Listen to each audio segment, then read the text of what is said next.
Get the actress and be out of your hair. Okay, they will be on their way, so help them maybe. Please. That is the trigger now. Are you still here? Please. I'll do whatever you want. Anyone would be like him if anyone had the opportunity. Ana de Armas, anyone would be like. What the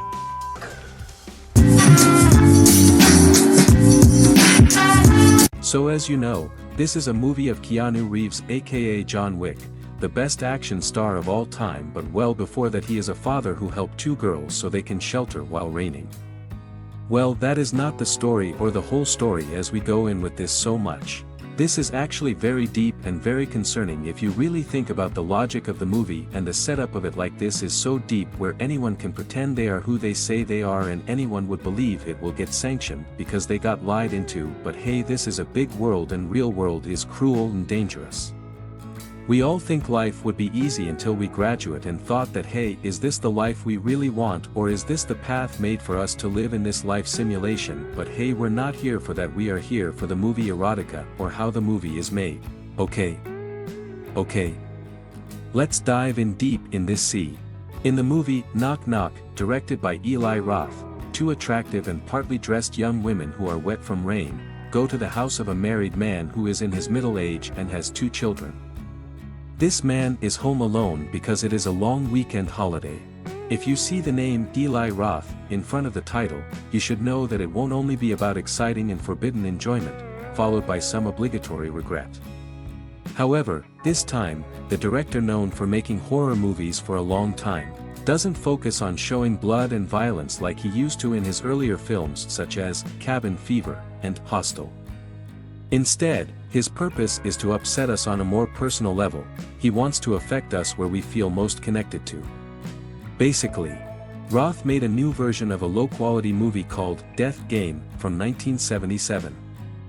He directed and helped write the film. The two main actresses of the movie, Sondra Locke and Colleen Camp, are also credited as producers. In addition to that, Colleen Camp has a small role as a curious friend. In the film, he explains that his goal was to show how things happen faster in the age of social media, both the good and the bad, and how the rules of society don't seem to matter as much anymore. However, he communicates his message much more effectively in the written notes than he does in the actual movie. Roth cleverly creates suspense until everything suddenly becomes crazy, followed by many loud and repetitive scenes of more and more pain and damage. All of this leads to the big reveal of what caused these cruel games. The social satire in Knock Knock is not very effective and is kind of boring. Well, not really. If you think about it, social media has been there for decades now and it is continually evolving as we speak. Or when will you watch this bit of Ancients? Oh hey guys, we're Council of Ancients. But it does include Keanu Reeves, who's ready for all the wild things that happen to him in the main role.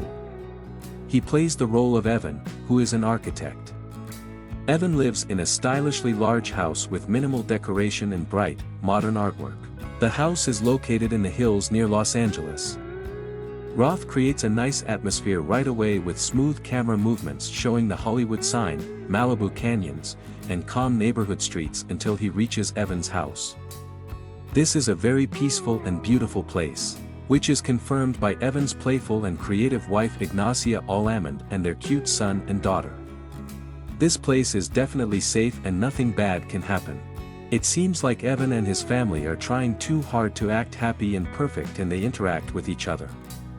They seem forced, like they were put together for a catalog. At first, it seems like Roth and his co-writers, Nicolas Lopez and Guillermo Amadeo, are playing with the idea of a happy home life, but then they take a closer look at it and destroy it later on. The performance doesn't feel very focused or concentrated. Anyone still here? Hit that like button and comment down below what movie do you guys want us to review and show what the movie is made of. Okay. Hit that comment button, my fan. While his wife and kids are on a beach trip, Evan takes advantage of the weekend to work on a project, relax with some red wine, maybe use a little marijuana and listen to his favorite vinyl records on the record player. But suddenly, there's a knock on the door on the one night when it's raining very heavily in a place where there hasn't been much rain for a long time in Southern California. On the front porch, there are two women, Genesis and Belle. Genesis has brown hair and is wearing very small clothes. Belle has blonde hair and is much younger than Genesis. They are both laughing and wet. Additionally, it's important to note that Lorenza Izzo, who plays Genesis, is Eli Roth's real-life wife. The two friends say that the taxi driver dropped them off at the wrong place while they were going to a party. Now they are lost and asking if they can come inside and use the telephone. They also want to dry their clothes in the dryer. Julianne Moore, in the movie The Big Lebowski, humorously says that you can imagine what happens next. And it does reach that place, kind of, during a specific period. The happy friends cozy up in soft, white robes as they wait for their clothes to dry and the car service to come, which will take about 45 minutes. As his friends become more playful and flirty with Evan, he sincerely makes an effort to behave politely and stay faithful, moving to another chair or making a special effort to compliment his wife's sculptures. The beginning of the movie is much better than the second part. Roth takes his time and keeps us wondering about the true identity of these girls and what might occur. Reeves has a relaxed and calm character in movies, which works well for him in this particular situation. It also creates an interesting comparison to Izzo and de Armas, who have a very strong and sexual presence. Wait, did you comment down already? Oh come on, I thought we're together in this now. Why you still not commenting on this review movie that we made? Now do we need to go there and make you comment now? Oh my lad. But wait, this isn't really something that ruins the surprise, because something has to happen, something does happen. Roth takes a photo of a three-person encounter with a surprising style and control, and that's the only time he shows self-control and good taste.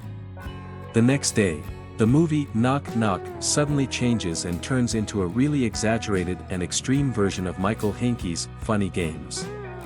The problem is that the change happens suddenly, and they turn into crazy people too fast, which is surprising and unsettling. It's even harder to be scared by the characters in the story because they make Evan's life miserable in such an extreme and unrealistic way. They are very loud and irritating, like spoiled kids who have had too much sugar and caffeine. Meanwhile, Reeves eventually becomes more intense and exaggerated, also including humor, as he gives a long and very rude speech while being tied to a chair with an electrical cord. He shouted and spat, insisting that he was a decent person and a caring dad. His behavior was reminiscent of Nicolas Cage's wild performance in the climax of Neil LaBute's movie, Wicker Man remake. That one moment reminds us of the type of cheesy B-movie that Knock Knock could have been. Instead, the ending, which reveals what these girls wanted all along, is so disappointing that it may make you question if that's all there is. Anyway, we hope you liked what we made you. The movie is called Knock Knock. This is the movie that you want to watch before you hit that John Wick style and be on their way to watch full action movie.